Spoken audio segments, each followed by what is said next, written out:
Nothing, I'm just thinking to practice like ML and Python and also deep learning conceptual question with you. So you have to ask me the questions and I will try to answer, okay? That sounds awesome. I'd love to help with that. Let's start with something conceptual. So, what's the difference between supervised learning and unsupervised learning in machine learning? Supervised learning means where we have like both the variables like input and output. So that's supervised learning. So in supervised learning, model learns from the label data, and in the unsupervised learning we didn't have a label, so it's the unlabeled data and where we have only input data, and from that we have to make clusters and we have to find a similar data. So that's unsupervised learning, and we have also examples of unsupervised learning, which is the movie recommendation, and the also supervised learning example we have which is supervised learning example, we have a like salary prediction. That's a great explanation. Yeah, exactly. Supervised learning is all about labeled data. So, for example, you have input features like age, education, and then you predict a label like salary. And yeah, in unsupervised learning, you're looking for patterns like in clustering, exactly like you mentioned. Awesome. Do you want to dive into something like deep learning next or keep going with ML concepts? Yeah, both the concept like mixer questions you have to ask me and then I will answer. Absolutely, that sounds like a plan. Let's mix them up. So, for a deep learning concept, can you explain what a neural network is and how the layers work together to learn patterns?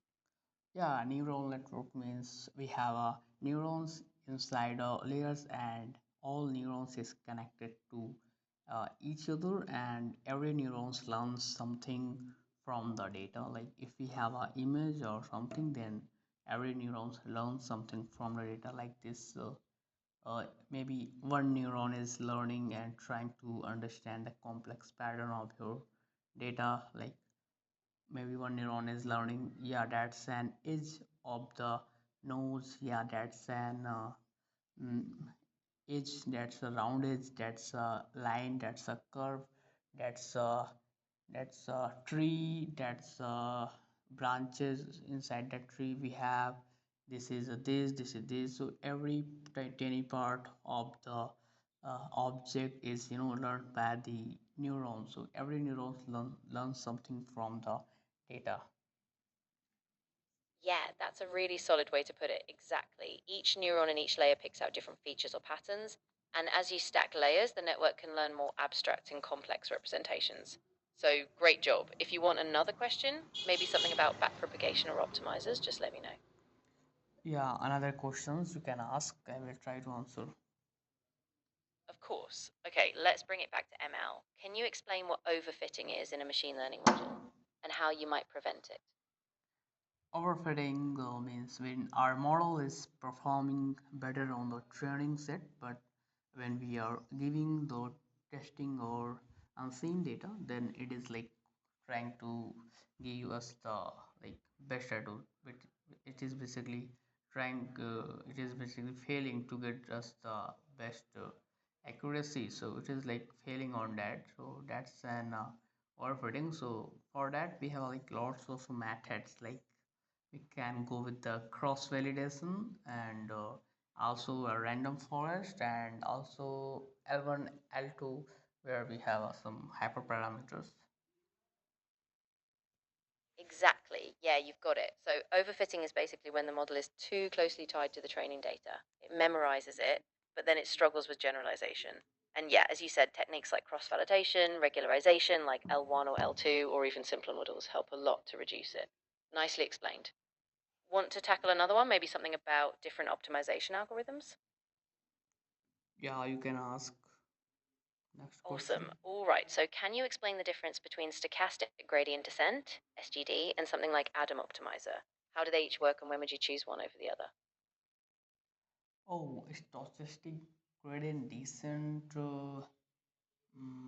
Yeah, and no worries. So basically, stochastic gradient descent updates the model's weights using just one or a small batch of yeah, examples I at a got it, time. where we basically we have a like a game of computational power. We only send one row at a time, and that's stochastic redundant. And talking about Adam optimizer, so it's like the where we have to increase the learning rate to automatically increase learning rate is automatically if they detect learning rate automatically at how much should I increase and how much should I decrease. So everything is happen automatically, and Adam optimizer uses the uh, velocity and momentum, you can say. Yes, exactly. That's really well put. So Adam basically combines the benefits of momentum, which helps smooth out updates, and adaptive learning rates. So it adjusts individually for each parameter. Because of that, Adam often converges faster and is more stable, especially for complex models. Great job. If you'd like another concept, just let me know. Yeah, you can ask. Awesome. All right, let's keep it going. Could you explain what a convolutional neural network, CNN, is and why it's especially good for image data? Yeah, convolutional neural network is uses for images because it has a filters, like we have a lots of or multiple filters it contains, and every filter basically moves over the image and do some calculation, some matrix multiplication, some calculation of the mathematics, and then they basically detect the edges, and maybe they are like learning the features of the image. Every filter is like giving us the edge, maybe a round shape, curve shape, straight line. So every edges like round bend, every edge of the image our filter is going to provide us. So that's why we go with a convolutional neural network, because it contains filters, then we have a ReLU, then pooling. So these are the things that it provides us. That's why we always go with this. Yeah, that's spot on, exactly. The filters are key. They let the network learn spatial hierarchies in the image. And after the convolution, you've got pooling layers that reduce the dimensionality, and ReLU introduces nonlinearity. So altogether, it's super effective for things like recognizing objects in photos. Awesome answer. I wanna go with the Python questions. You have to ask me and I will answer. Okay. Of course.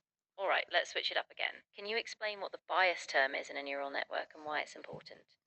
Uh, Bias sum, that's an additional parameter. Basically, it helps us to adjust. It basically help us to adjust the output when if it basically means even if the our input is 0, so it can help us to produce some meaningful output. That's why we always use bias. Exactly, yeah. The bias is really like a constant that shifts the activation.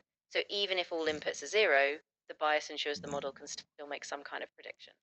Perfect explanation. If you'd like me to keep going, I have another one. Just say the word. Okay, you have to ask me Python questions. Ah, got it. Let's. All right. Here's a Python question for you. Can you explain what a decorator is in Python and give an example of how you might use? Okay, so decorator basically it adds some extra behavior to the function without changing it. Like you can also use built-in decorators, and also you can create your own decorator for doing some extra work. And I have use like for the learning purpose I have used uh, static and also class method. Static method I have used, where static is just like a regular method, and class basically uses the CLC parameter to basically detect the class. And we I have also like use my own decorator I have created just to see that how it works. Like it adds some extra behavior to the original function without changing it, like we are doing something before the original function, then we are also doing something after the main function. So that's why I have created my own decorator I have created. Then I also wrap the original function, then I print before then calling main function, then after that I have also print after, then I return the wrapper. So this is the thing I have done. Yeah, that's perfect. Exactly right. Decorators basically let you wrap a function and add behavior before or after it runs, like you said. And you can keep the original function intact, which is super useful, like adding logging, timing, or access control. Nicely done. If you like another Python concept, I'm ready. Yeah, I'm ready also. Awesome. Okay, let's keep it. No problem. Here's a... All right. Can you explain what a lambda function is in Python? Oh, lambda function Yeah, is a small anonymous function, and it's a function with no name. It uses the lambda keyword, and it is basically used for some like mathematics and some calculation. We That's why we use, if like we always go with the like map filter function when we are using, then we always use this. And maybe you are also using a strip function of the string, and I have used this also for like some of two numbers you find. If you want to find, then you can also go with the lambda. yes, that's exactly right. Lambda functions are really handy for short throwaway operations, especially inside functions like map, filter, or reduce. And yeah, they just let you write a quick function in one line without having to define a full function. Nicely explained. If you want to keep going, I'm ready with another. Yeah, I'm also ready. Perfect. All right, let's do another one. Can you explain what a Python generator is and how it differs from a regular function?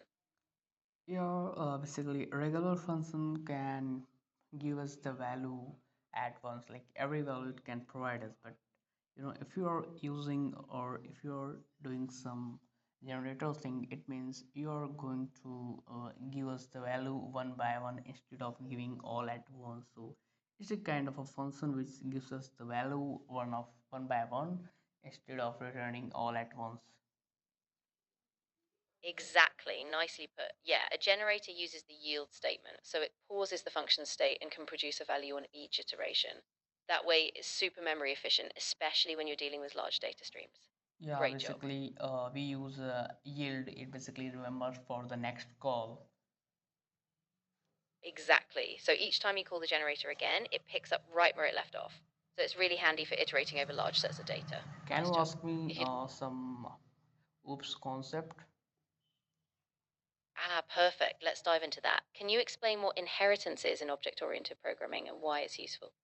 Okay, so inheritance means, so it's a type of oops, and we always go with this because it inherits the behavior, or it inherits the methods or attributes from one parent class to second child class. Basically it means we are inheriting the methods or variables method or attributes from parent class, and we are just passing to a child class.